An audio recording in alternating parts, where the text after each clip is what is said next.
ನಮಸ್ಕಾರ. ವಿಶೇಷ ಕಾರ್ಯಕ್ರಮಕ್ಕೆ ಸ್ವಾಗತ. ನಾನು ಸೌಮ್ಯ ಮಳಲಿ. ಕೆಜಿಎಫ್ ಚಾಪ್ಟರ್ ಅಲ್ಲ, ಕೆಎಸ್ಇ ಚಾಪ್ಟರ್ 2 ಶುರು. ಈಶ್ವರಪ್ಪ ಚಾಪ್ಟರ್ನಲ್ಲಿ ಬ್ರಹ್ಮ ರಹಸ್ಯ ಉಲ್ಲೇಖ. ರಾಜೀನಾಮೆ ಜಸ್ಟ್ ಸ್ಯಾಂಪಲ್. ಅಸಲಿ ಚಾಪ್ಟರ್ ಇನ್ಮೇಲೆ ಶುರುವಾಗತ್ತಾ? ಕೆಎಸ್ಇ ಚಾಪ್ಟರ್ 2 ರಿಪೋರ್ಟ್ ನಿಮ್ಮ ಮುಂದೆ. ಕೆಜಿಎಫ್ ಚಾಪ್ಟರ್ ಅಲ್ಲ, ಕೆಎಸ್ಇ ಚಾಪ್ಟರ್ 2 ಶುರು.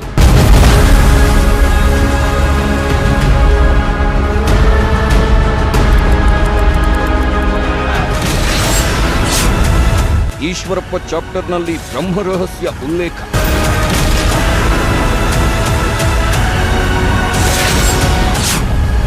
ರಾಜೀನಾಮೆ ಜಸ್ಟ್ ಸ್ಯಾಂಪಲ್. ಅಸಲಿ ಚಾಪ್ಟರ್ ಈಗ ಶುರು.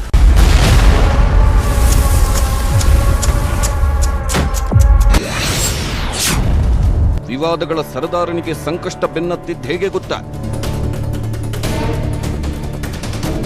ಭಗವಧ್ವಜವೇ ರಾಷ್ಟ್ರಧ್ವಜ ಆಗಬಹುದು ಗೊತ್ತಿಲ್ಲ ನನಗೆ.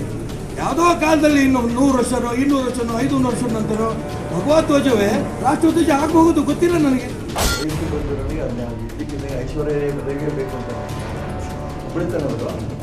ಈ ಗುಂಡ ಶಿವಕುಮಾರ್ ಬರ್ತಾನ? ಜಾತಿವಾದಿ ಸಿದ್ದರಾಮಯ್ಯ ಬರ್ತಾನ? ಗಂಡಸ್ತನ ಯಾವ್ಯಾವ್ದಕ್ಕೆ ಬಳಸಬೇಕು ಅಂತ ಕುಮಾರಸ್ವಾಮಿ ಗೊತ್ತಾಯ್ತಾ? ಒಂದು ಕಡೆ ಬಳಸಬೇಕು, 2 ಕಡೆ ಬಳಸಬೇಕು, 3 ಕಡೆ ಬಳಸಬೇಕು, ಗೊತ್ತವರಿಗೆ. ಗಂಡಸ್ತನ ಎಲ್ಲ ಕಡೆನೂ ಬಳಸಂತ ಯೋಚನೆ ಮಾತಾಡಕ್ಕೆ ಹೋಗಬಾರದು. ಮಾತಿಗೆ ನಿಂತರೆ ಬೆಂಕಿ. ಹಿಂದುತ್ವದ ಬಗ್ಗೆ ಮಾತನಾಡೋಕ್ ಹೋದ್ರೆ ಬ್ರೇಕ್ ಫೇಲ್.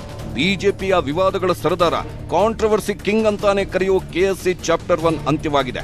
ಇನ್ನೇನಿದ್ರು ಕೆಎಸ್ಸಿ ಚಾಪ್ಟರ್ 2 ನ ನಿರೀಕ್ಷೆ ಇದೆ. ನನಗೆ ಯಾರ ದೋಸ್ತಿನೂ ಬೇಕಾಗಿಲ್ಲ.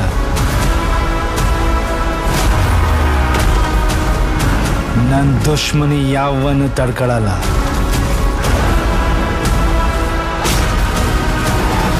ಇದೊಂದು ಅಗ್ನಿ ಪರೀಕ್ಷೆ. ಈ ಅಗ್ನಿ ಪರೀಕ್ಷೆ ಬಂದಂತ ಸಂದರ್ಭದಲ್ಲಿ ನಮ್ಮ ಮೇಲೊಂದು ಆಪಾದನೆ ಬಂದಿದೆ. ನನಗೆ ಪೂರ್ಣ ವಿಶ್ವಾಸ ಇದೆ, ನಮ್ಮ ಕಾರ್ಯಕರ್ತರು, ನಮ್ಮ ಹಿರಿಯರು, ನಮ್ಮ ಸಂಘಟನೆ ಪ್ರಮುಖರು ಎಲ್ಲರ ಆಶೀರ್ವಾದದಿಂದ, ಅನೇಕ ಸ್ವಾಮೀಜಿಗಳು ಫೋನ್ ಮಾಡಿದ್ದಾರೆ, ಅವರೆಲ್ಲರ ಆಶೀರ್ವಾದದಿಂದ ನನ್ನ ಮೇಲೆ ಒಂದು ಷಡ್ಯಂತ್ರದ ಆರೋಪ ಏನು ಬಂದಿದೆ ಅದರಿಂದ ಮುಕ್ತವಾಗಿ ಬರ್ತೀನಿ ಇರುತ್ತೆ ವಿಶ್ವಾಸ ಇದೆ. ಕೆಎಸ್ಇ ಚಾಪ್ಟರ್ 2. ಎಸ್, ಕರ್ನಾಟಕದಲ್ಲೀಗ ಕೆಎಸ್ಇ ಚಾಪ್ಟರ್ 2 ನದ್ದೇ ಅಬ್ಬರ ಆರ್ಭಟ. ಕರ್ನಾಟಕದಲ್ಲಿ ಕೆಎಸ್ಇ-ನದ್ದೇ ಸದ್ದು ಸುದ್ದಿ. ಕೆಎಸ್ಇ ಚಾಪ್ಟರ್ 2 ಕಥೆಯ main person one and only Eshwarappa. ರಾಜ್ಯ ರಾಜಕೀಯದಲ್ಲಿ ಕೆಎಸ್ಇ ವಿವಾದ ಸಂಚಲನ ಎಬ್ಬಿಸಿದ್ದಲ್ಲದೆ ದಿಲ್ಲಿ ಮಟ್ಟದಲ್ಲೂ ಅಬ್ಬರಿಸಿದೆ. ಯಾವ ಮಟ್ಟಕ್ಕೆ ಅಂದ್ರೆ, ಚಲನಚಿತ್ರ ರಂಗದಲ್ಲಿ ಕೆಜಿಎಫ್ ಹೇಗೆ ಸದ್ದು ಮಾಡ್ತಿದೆಯೋ ಅದೇ ಥರ ಇದೀಗ ರಾಜಕೀಯದಲ್ಲಿ ಕೆಎಸ್ಇ-ನದ್ದೇ ಸುದ್ದಿ, ಕೆಎಸ್ಇ-ನದ್ದೇ ಸದ್ದು.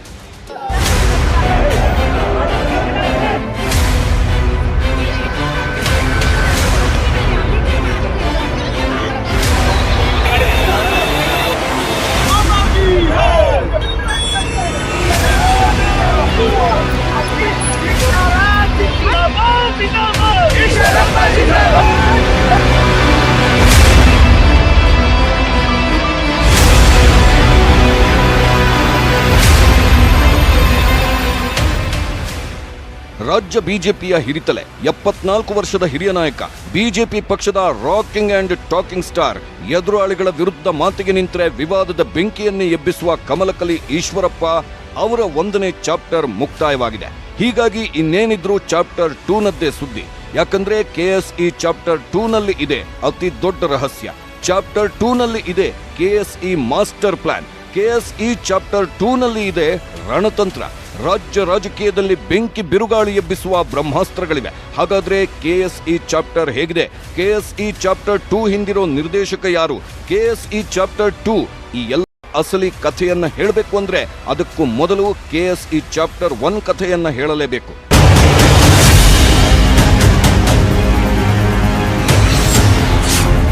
ಬಾಯಿಯಿಂದಲೇ ವಿವಾದಗಳನ್ನು ಸೃಷ್ಟಿಸಿದ್ದ ಸೃಷ್ಟಿಕರ್ತ,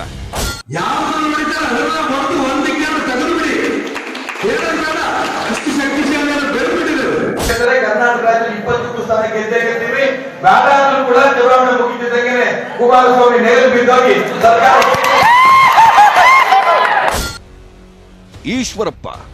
ಈಶ್ವರಪ್ಪ ಅನ್ನೋ ಹೆಸರು ಕೇಳಿದ್ರೆ ಫಸ್ಟ್ ನೆನಪಾಗೋದೇ ಅವರ ವಿವಾದಗಳು, ಮಾತಿನ ತಿವಿತಗಳು. ಮೈಕ್ ಮುಂದಿಟ್ರೆ ಸಾಕು, ಮಾತೇ ಬ್ರೇಕ್ ಫೇಲ್ ಆಗಿ ವಿವಾದಗಳನ್ನ ಮೈಗೆಳೆದುಕೊಂಡಿದ್ದ ದಿನಗಳು. ಎಸ್, ಈಶ್ವರಪ್ಪ ಅಂದ್ರೇನೆ ಹಾಗೆ. ಮಾತಿಗೆ ನಿಂತ್ರೆ ಬೆಂಕಿ ಬೆಂಕಿ. ಆ ಬೆಂಕಿ ಮಾತಿನ ನಡುವೆ ಹೊರಬರುವ ಒಂದೊಂದು ಡೈಲಾಗ್ಗಳು ಎಷ್ಟು ಪ್ರಖರ ಮತ್ತು ಎಂತಹ ವಿವಾದಗಳು ಭುಗಿಲೇಳುವಂತೆ ಮಾಡುತ್ತೆ ಅಂದ್ರೆ ಎಷ್ಟೋ ಬಾರಿ ಸ್ವತಃ ಬಿಜೆಪಿಗೆ ಈ ಬಾಣ ತಿರುಗುಬಾಣವಾಗಿದ್ದೂ ಇದೆ. ಹೌದು, ಸದನದಲ್ಲಿ ಸಿಟ್ಟಿಗೆದ್ರೆ ಎದುರಾಳಿಗಳನ್ನ ಮುಖಾಮುಖಿ ನೋಡದೆ ಜಾಡಿಸಿ ಬಿಡುವ, ಮಾತಿನ ಭರದಲ್ಲಿ ಬಾಯಿಗೆ ಬಂದದ್ದನ್ನೆಲ್ಲ ಕಕ್ಕುವ ಈಶ್ವರಪ್ಪ ಎಷ್ಟೋ ಸಾರಿ ತಾವಾಗೇ ವಿವಾದಗಳನ್ನ ತಮ್ಮ ಮೈಮೇಲೆ ಎಳೆದುಕೊಂಡಿದ್ದಾರೆ. ಬಾಯಿಯಿಂದಲೇ ವಿವಾದಗಳನ್ನು ಸೃಷ್ಟಿಸುತ್ತಿದ್ದ ಈ ಸೃಷ್ಟಿಕರ್ತ ಪಕ್ಷಕ್ಕೂ ಮುಜುಗರ ತಂದಿಟ್ಟಿದ್ದಿದೆ. ಆದ್ರೂ ಬಿಜೆಪಿ ಇವರನ್ನ ದೂರ ಇಟ್ಟಿರಲಿಲ್ಲ, ಬಿಜೆಪಿ ಇವರನ್ನ ಕಡೆಗಣಿಸಿರಲಿಲ್ಲ. ಯಾಕೆ ಗೊತ್ತಾ? ಯಾಕಂದ್ರೆ ಈಶ್ವರಪ್ಪ ಬಿಜೆಪಿಯ ಪ್ರಬಲ ನಾಯಕ, ಬಿಜೆಪಿಯಲ್ಲಿರುವ ಕುರುಬ ಸಮುದಾಯದ ಪ್ರಬಲ ಲೀಡರ್, ಬಿಜೆಪಿಯ ಪ್ರಬಲ ಅಹಿಂದ ನಾಯಕ. ಅಷ್ಟೇ ಅಲ್ಲ, ಕಾರ್ಯಕರ್ತನಿಂದ ಉಪಮುಖ್ಯಮಂತ್ರಿಯಾದ ಈಶ್ವರಪ್ಪ ತಮ್ಮದೇ ವೋಟ್ ಬ್ಯಾಂಕ್ ಸೃಷ್ಟಿಸಿಕೊಂಡಿದ್ದಾರೆ, ಅಭಿಮಾನಿಗಳನ್ನು ಹೊಂದಿದ್ದಾರೆ. ಇದೀಗ ಸಂತೋಷ್ ಆತ್ಮಹತ್ಯೆ ಕೇಸ್ನಲ್ಲಿ ರಾಜೀನಾಮೆ ಕೊಡೋ ಸಂದರ್ಭ ಬಂದಾಗಲೂ ಈಶ್ವರಪ್ಪ ಮುಂದೆ ಕ್ಷೇತ್ರದ ಜನ ಕಣ್ಣೀರಿಟ್ಟಿರೋದನ್ನ ನೋಡಬಹುದು. ಆ ಮಟ್ಟಿಗೆ ಈಶ್ವರಪ್ಪ ತಮ್ಮ ಕ್ಷೇತ್ರ ಹಾಗೂ ಶಿವಮೊಗ್ಗ ಸೇರಿ ಒಂದಷ್ಟು ಕಡೆ ಅಭಿಮಾನಿಗಳನ್ನು ಹೊಂದಿದ್ದಾರೆ.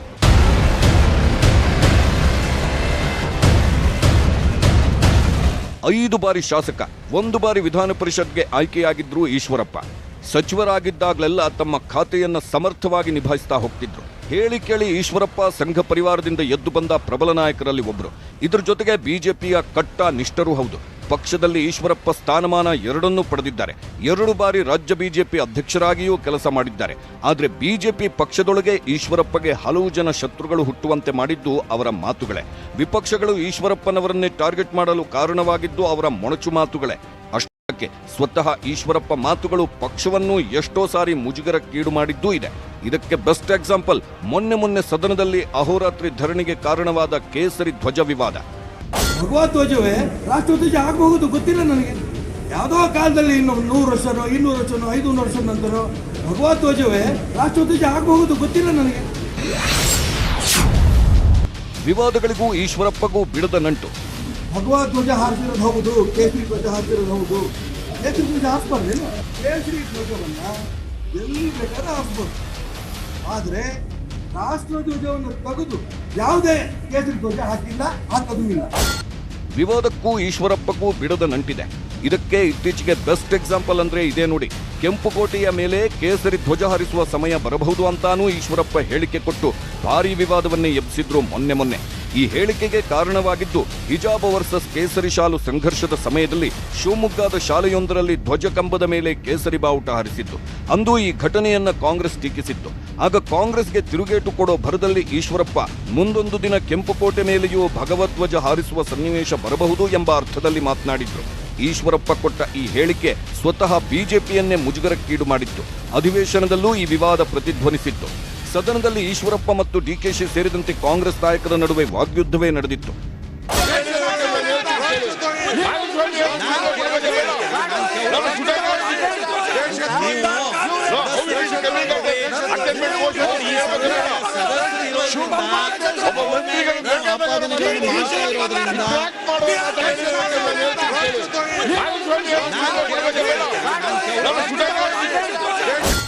ಬಾಯಿಯಿಂದಲೇ ಈಶ್ವರಪ್ಪ ಮೈಮೇಲೆ ಎಳೆದುಕೊಂಡ ಈ ವಿವಾದವನ್ನೇ ಇಷ್ಟಕ್ಕೆ ಬಿಟ್ಟಿರಲಿಲ್ಲ ಕಾಂಗ್ರೆಸ್.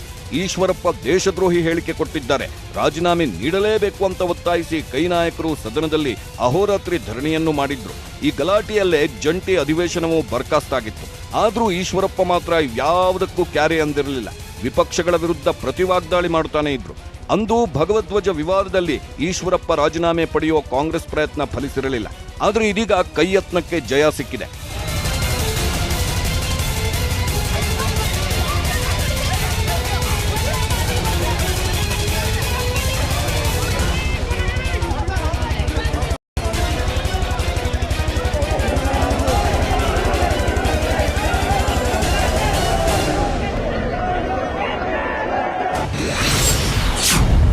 ಯಡಿಯೂರಪ್ಪ ವಿರುದ್ಧವೂ ದೂರು ಕೊಟ್ಟಿದ್ರು ಕೆಎಸ್ಇ.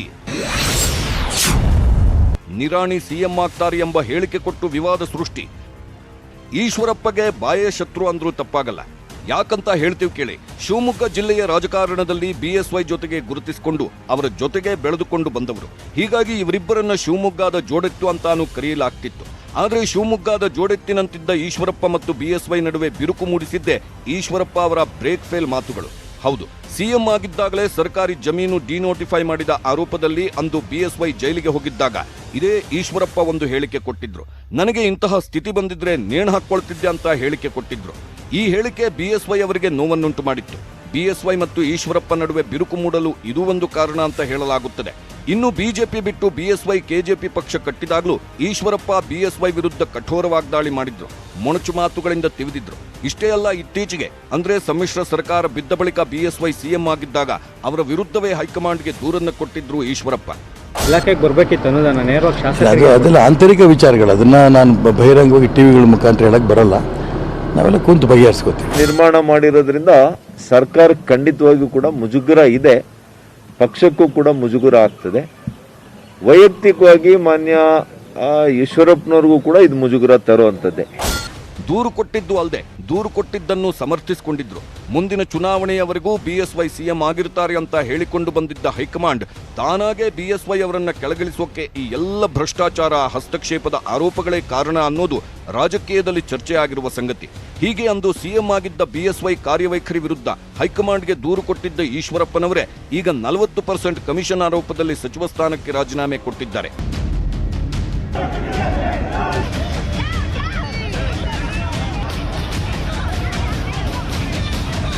ಮಂತ್ರಿ ಸ್ಥಾನಕ್ಕೆ ನಾನು ರಾಜೀನಾಮೆ ಕೊಡ್ತಾ ಇದ್ದೀನಿ. ಬಿಎಸ್ವೈ ಅಷ್ಟೇ ಅಲ್ಲ, ಈಶ್ವರಪ್ಪಗೂ ಸಿಎಂ ಬೊಮ್ಮಾಯಿಗೂ ಅಷ್ಟಕ್ಕಷ್ಟೇ. ಅದಕ್ಕೂ ಕಾರಣ ಇದೆ. ಬೊಮ್ಮಾಯಿ ಸಿಎಂ ಆಗಿ ಸ್ವಲ್ಪ ದಿನಕ್ಕೆ ಈಶ್ವರಪ್ಪ ವೇದಿಕೆಯೊಂದರಲ್ಲಿ ನಿರಾಣಿ ಸಿಎಂ ಆಗ್ತಾರೆ ಎಂಬ ಭವಿಷ್ಯ ನುಡಿದಿದ್ರು. ಫೈನಾನ್ಸ್ ಮಿನಿಸ್ಟರ್ ಆಗಿ ಮತ್ತು ಮುಖ್ಯಮಂತ್ರಿಗಳಾಗಿ ಅವರಿಗೆ ಅಧಿಕಾರ ಇರ್ತದೆ, ಅದನ್ನ ಅವ್ರು ಮಾಡಿದ್ದಾರೆ. ಇದರಲ್ಲಿ ತಪ್ಪು ಹುಡುಕುವಂಥದ್ದು ಒಳ್ಳೇದಲ್ಲ. ಮತ್ತೆ ಏನಾದರೂ ಅವ್ರಿಗೆ ಆ ಥರ ಅಭಿಪ್ರಾಯ ಭೇದ ಇರೋದು ಸರ್ವೇ ಸಾಮಾನ್ಯ. ಅದನ್ನ ಬಂದು ಮುಖ್ಯಮಂತ್ರಿಗಳ ಜೊತೆ ಚರ್ಚೆ ಮಾಡಿ ತೀರ್ಮಾನ ಮಾಡಿಕೊಂಡಿದ್ರೆ ಒಳ್ಳೇದು. ಸನ್ಮಾನ್ಯ ಈಶ್ವರಪ್ಪನವರು ಮುಖ್ಯಮಂತ್ರಿಗಳ ಜೊತೆಗೆ ಕೂತ್ಕೊಂಡು ಬಗೆಹರಿಸಿಕೊಳ್ಳೋದು ಸೂಕ್ತ. ಇದನ್ನ ಮೇಲೆ ವರಿಷ್ಠರಿಗಾಗಲಿ ಅಥವಾ ಇಲ್ಲಿ ರಾಜ್ಯಪಾಲರಿಗೆ ಹೋಗುವಂತ ಅವಶ್ಯಕತೆ ಇಲ್ಲ ಅಂತ ನಾನು ಭಾವಿಸ್ತೇನೆ.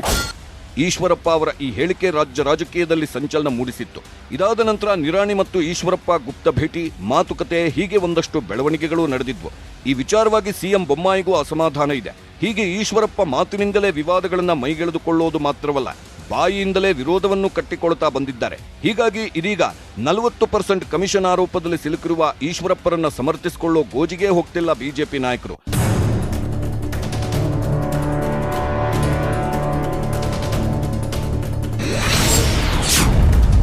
ಬಿಜೆಪಿಯಲ್ಲೇ ಏಕಾಂಗಿಯಾದ್ರ ಕೆಎಸ್ ಈಶ್ವರಪ್ಪ. ಮೈಕ್ ಮುಂದೆ ಮಾತಿಗೆ ನಿಂತರೆ ಬ್ರೇಕ್ ಫೇಲ್ ಆಗೋ ಈಶ್ವರಪ್ಪ ಅಂದ್ರೆ CM Bommai, Yediyurappa, R Ashok, Nalin Kumar Kateel, Joshi, CT Ravi ಯಾರಿಗೂ ಬೇಡ ಎಂಬಂತಾಗಿ ಏಕಾಂಗಿಯಾಗಿದ್ದಾರೆ. ಇದೀಗ 40% ಕಮಿಷನ್ ಆರೋಪ ಮಾಡಿ ಸಾವನ್ನಪ್ಪಿರುವ ಸಂತೋಷ್ಗೆ ಸಂಬಂಧ ಈಶ್ವರಪ್ಪ ರಾಜೀನಾಮೆ ಕೊಟ್ಟು ಇನ್ನಷ್ಟು ಏಕಾಂಗಿಯಾಗಿದ್ದಾರೆ. ಆದ್ರೆ ಇವೆಲ್ಲ ಆರೋಪದಿಂದ ಕ್ಲೀನ್ ಚಿಟ್ ಪಡೆದು ಫೀನಿಕ್ಸ್ನಂತೆ ಎದ್ದು ಬರ್ತೀನಿ ಅನ್ನೋ ಕಾನ್ಫಿಡೆಂಟ್ ಮಾತುಗಳನ್ನು ಆಡುತ್ತಿದ್ದಾರೆ. ಕೆಎಸ್ಇ ಚಾಪ್ಟರ್ 2 ಆರಂಭಿಸುವ ವಿಶ್ವಾಸವನ್ನು ವ್ಯಕ್ತಪಡಿಸುತ್ತಿದ್ದಾರೆ. ಆದರೆ ಕೆಎಸ್ಇ ಚಾಪ್ಟರ್ 2 ಈಶ್ವರಪ್ಪ ಅಂದುಕೊಂಡಂಗಿರಲ್ಲ. ಆ ಚಾಪ್ಟರ್ನಲ್ಲಿ ಸುದೀರ್ಘ ರಾಜಕೀಯದ ಪ್ರಯಾಣಕ್ಕೆ ಅಂತ್ಯವೇ ಸಿಗಲಿದೆ ಅಂತ ಬಿಜೆಪಿ ವಲಯದಲ್ಲೇ ಚರ್ಚೆ ಆಗ್ತಿದೆ. ಹಾಗಾದ್ರೆ ಈಶ್ವರಪ್ಪ ಕೊಟ್ಟಿರುವ ಈ ಒಂದು ರಾಜೀನಾಮೆಯೇ ಅವರ ರಾಜಕೀಯ ಪಯಣದ ಅಂತ್ಯಕ್ಕೆ ನಾಂದಿ ಆಗುತ್ತಾ? ಅಷ್ಟು ಸುಲಭಕ್ಕೆ ಸೋಲೊಪ್ಪಿಕೊಳ್ಳೋ ನಾಯಕ ಈಶ್ವರಪ್ಪ ಅಲ್ವೇ ಅಲ್ಲ. ಯಾಕಂತ ಹೇಳ್ತೀವಿ ಕೇಳಿ.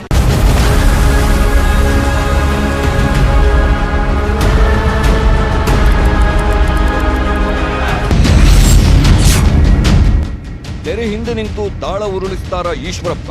ಹಾಕ್ತೇವೆ ಟೋಪಿ, ಯಾವಾಗಲೂ ಹಾಕ್ತಾ ಇದೀವಿ. ನೀವು ಅದನ್ನ ನಾವು ಹಾಕ್ತಾ ಇರೋಂಥ ಟೋಪಿ ನೀವು ಗುಂಡಿ ಬಿದ್ದಿದ್ರೆ ಗೊತ್ತಿಲ್ಲ ನಿಮ್ಗೆ. ಜನಗಳಿಗೆ ಹಾಗಾಗಿ ಬಿಜೆಪಿ ಟೋಪಿ ಹಾಕಿರೋದು, ಜನಗಳಿಗೋಸ್ಕರನೇ ಬಿಜೆಪಿ ಟೋಪಿ. ಇನ್ನು ಅವರು ನಮ್ಗೆ ಹಾಕ್ತಾ ಇದ್ರೆ ನಾವು ಅವ್ರಿಗೆ ಹಾಕ್ತಾ ಇದೀವಿ. ಇದೀಗ ತಾವಾಗೆ ತಮ್ಮ ಮೇಲೆ ಚಪ್ಪಡಿ ಕಲ್ಲು ಎಳೆದುಕೊಂಡಿದ್ದಾರೆ ಈಶ್ವರಪ್ಪ ಅನ್ನೋ ಟಾಕ್ ರಾಜಕೀಯ ವಲಯದಲ್ಲಿ ಕೇಳಿ ಬರ್ತಿದೆ. ಅಷ್ಟೇ ಅಲ್ಲ, ಈಶ್ವರಪ್ಪ ರಾಜಕೀಯದ ಅಂತ್ಯ ಶುರು ಅನ್ನೋ ಚರ್ಚೆನೂ ನಡೆಯುತ್ತಿದೆ. ಯಾಕಂದ್ರೆ ಮೇಲಿಂದ ಮೇಲೆ ವಿವಾದಗಳನ್ನು ಸೃಷ್ಟಿಸ್ತಿದ್ರು. ಇಷ್ಟು ದಿನ ಅಹಿಂದ ನಾಯಕ ಎಂಬ ಕಾರಣಕ್ಕೆ ಬಿಜೆಪಿ ಸಹಿಸಿಕೊಂಡು ಬಂದಿತ್ತು ಎನ್ನಲಾಗಿದೆ. ಆದ್ರೀಗ ಎಲ್ಲದಕ್ಕೂ ಕಾಲ ಕೂಡಿ ಬಂದಂತಿದೆ. ಯಾಕಂದ್ರೆ ಬಿಜೆಪಿಯಲ್ಲಿ 75 ವರ್ಷ ದಾಟಿದವರಿಗೆ ಚುನಾವಣಾ ನಿವೃತ್ತಿ ಅನ್ನೋ ಅಲಿಖಿತ ನಿಯಮವಿದೆ. ಆಲ್ರೆಡಿ ಈಶ್ವರಪ್ಪಗೆ ಈಗಾಗಲೇ 74 ವರ್ಷವಾಗಿದೆ. ಹೀಗಾಗಿ ಈ ನಿಯಮದ ಪ್ರಕಾರ ಮುಂದಿನ ಚುನಾವಣೆಯಲ್ಲಿ ಟಿಕೆಟ್ ಸಿಗೋ ಸಾಧ್ಯತೆ ಇಲ್ಲ ಎಂದೇ ಹೇಳಲಾಗ್ತಿತ್ತು. ಇನ್ನು ನೆಕ್ಸ್ಟ್ ನಡೆಯೋ ಸಂಪುಟ ವಿಸ್ತರಣೆಯಲ್ಲಿ ಈಶ್ವರಪ್ಪ ಸೇರಿದಂತೆ ಹಿರಿಯರಿಗೆ ಕೊಡಲಾಗುತ್ತೆ ಅನ್ನೋ ಟಾಕ್ ಕೂಡ ಇತ್ತು. ಧಾರಾಳ ತಯಾರಿದ್ದೀವಿ. ಇದರಲ್ಲಿ ಹಿರಿಯರನ್ನ ಯಾರನ್ನಾರು ತೆಗಿಬೇಕು ಅಂತ ಕೇಂದ್ರ ನಾಯಕರು ತೀರ್ಮಾನ ಮಾಡ್ತಾರೋ ತೆಗೆಯೋದ್ರಲ್ಲಿ ಮೊದಲನೇದೇ ನಾನು ತಯಾರಿದ್ದೀನಿ. ನಾನು ತೆಗೆದುಬಿಟ್ರೆ ತುಂಬ ಸಂತೋಷದಿಂದ ಪಕ್ಷದ ಸಂಘಟನೆ ಕೆಲಸ ಮಾಡ್ತೀನಿ. ಇದೀಗ ಅವರಾಗೆ ರಾಜೀನಾಮೆ ಕೊಟ್ಟಿದ್ದಾರೆ. ಆದ್ರೆ ಹಾಗಂತ ಈಶ್ವರಪ್ಪನವರನ್ನ ಬಿಜೆಪಿ ನೆಗ್ಲೆಕ್ಟ್ ಮಾಡೋಕೆ ಸಾಧ್ಯವಾಗಲ್ಲ.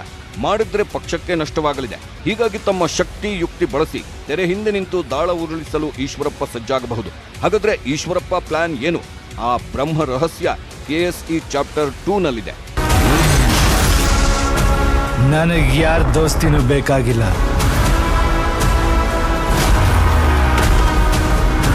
ನನ್ನ ದುಶ್ಮನಿ ಯಾವನು ತಡ್ಕೊಳ್ಳಲ್ಲ.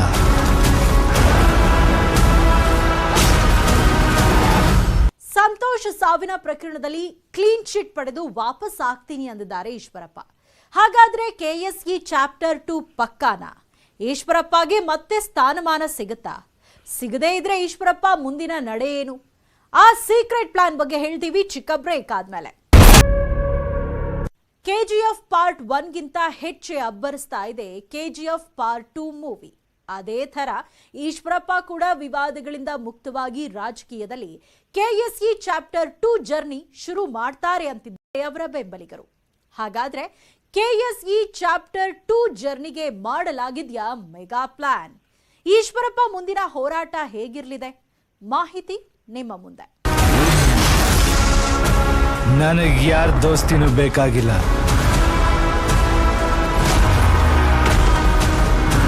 ನನ್ನ ದುಶ್ಮನಿ ಯಾವನು ತಡ್ಕೊಳ್ಳಲ್ಲ.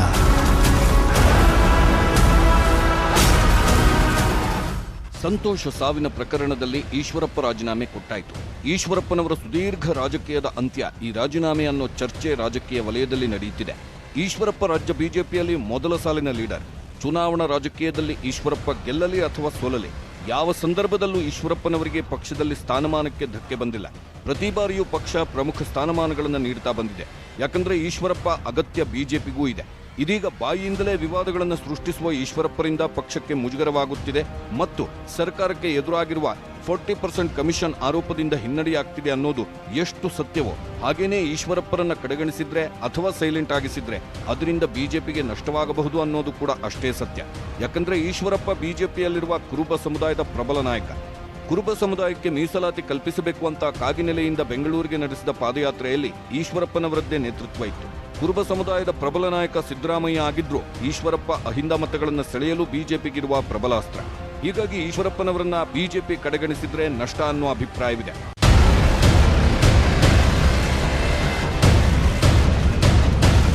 ಇನ್ನು ವಯಸ್ಸಿನ ಕಾರಣಕ್ಕೋ ಅಥವಾ ವಿವಾದದ ಕಾರಣಕ್ಕೋ ತಮಗೆ ಟಿಕೆಟ್ ತಪ್ಪಿದ್ರೆ ತಮ್ಮ ಮಗ ಕಾಂತೇಶ್ಗೆ ಟಿಕೆಟ್ ಕೊಡಿಸಬೇಕು ಅನ್ನೋದು ಈಶ್ವರಪ್ಪ ಪ್ಲಾನ್. ಹೀಗಾಗಿಯೇ ಇತ್ತೀಚೆಗಿನ ವರ್ಷಗಳಲ್ಲಿ ಈಶ್ವರಪ್ಪ ತಮ್ಮ ಮಗ ಕಾಂತೇಶ್ ಅವರನ್ನ ಜೊತೆಗಿಟ್ಟುಕೊಂಡು ಹೆಚ್ಚು ಓಡಾಡುತ್ತಿದ್ದಾರೆ. ಶಿವಮೊಗ್ಗದಲ್ಲಿ ಕಾಂತೇಶ್ ಗುರುತಿಸಿಕೊಂಡಿದ್ದಾರೆ. ತಮ್ಮ ಬಳಿಕ ಕ್ಷೇತ್ರದಲ್ಲಿ ಕಾಂತೇಶ್ಗೆ ಅವಕಾಶ ಕೊಡಬೇಕು ಅನ್ನೋ ಬಯಕೆ ಈಶ್ವರಪ್ಪಗಿದೆ.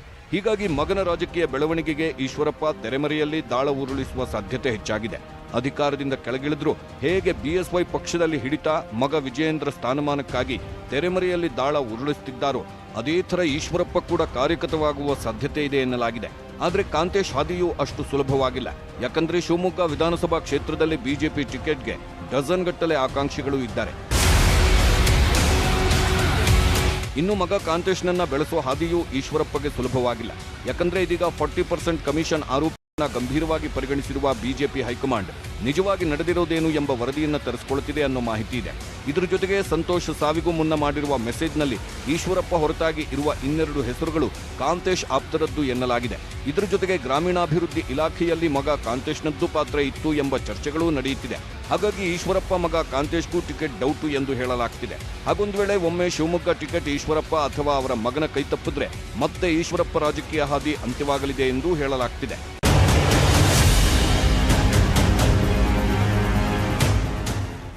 ಈಶ್ವರಪ್ಪ ಬೆನ್ನಿಗೆ ಸಂಘ ಪರಿವಾರದ ಕೃಪಾ ಕಟಾಕ್ಷವಿದೆ. ಅಹಿಂದ ಮತ ಸೆಳೆಯಲು ರಾಯಣ್ಣ ಬ್ರಿಗೇಡ್ ಸಮಾವೇಶ ಮಾಡಿದಾಗ ಈಶ್ವರಪ್ಪ ಬೆನ್ನಿಗೆ ನಿಂತಿದ್ದು ಸಂಘ ಪರಿವಾರದ ನಾಯಕರು. ಕುರುಬ ಸಮುದಾಯದ ಮೀಸಲು ಹೋರಾಟದಲ್ಲೂ ಈಶ್ವರಪ್ಪ ಬೆನ್ನಿಗೆ RSS ನಿಂತಿತ್ತು ಅಂತ ಸ್ವತಃ ಸಿದ್ದರಾಮಯ್ಯನವರೇ ಆರೋಪ ಮಾಡಿದ್ರು. ಹೀಗೆ ಈಶ್ವರಪ್ಪಗೆ ಸಂಘ ಪರಿವಾರದ ಬೆಂಬಲ ಸಿಕ್ಕಿದೆ, ಮುಂದೆಯೂ ಸಿಗಬಹುದು ಎಂಬ ಲೆಕ್ಕಾಚಾರಗಳೂ ನಡೆಯುತ್ತಿದೆ. ಒಟ್ಟಿನಲ್ಲಿ BSY ನಂತರ ಹೆಚ್ಚು ಪ್ರಭಾವಿ ರಾಜಕಾರಣಿಯಾಗಿದ್ದ ಈಶ್ವರಪ್ಪ ಮತ್ತೆ ಉತ್ತುಂಗದ ಸ್ಥಾನಕ್ಕೆ ಏರ್ತಾರೆ. ರಾಜಕಾರಣದಲ್ಲಿ KSE ಚಾಪ್ಟರ್ 2 ಶುರುವಾಗುತ್ತಾ ಅಥವಾ ಇಲ್ಲಿಗೆ ಅವರ ಸುದೀರ್ಘ ರಾಜಕಾರಣ ಅಂತ್ಯವಾಗುತ್ತಾ ಅನ್ನೋದನ್ನ ಕಾದು ನೋಡಬೇಕು. ನನಗೆ ಯಾರ ದೋಸ್ತಿನೂ ಬೇಕಾಗಿಲ್ಲ. ನನ್ನ ದುಶ್ಮನಿ ಯಾವನು ತಡ್ಕೊಳ್ಳಲ್ಲ.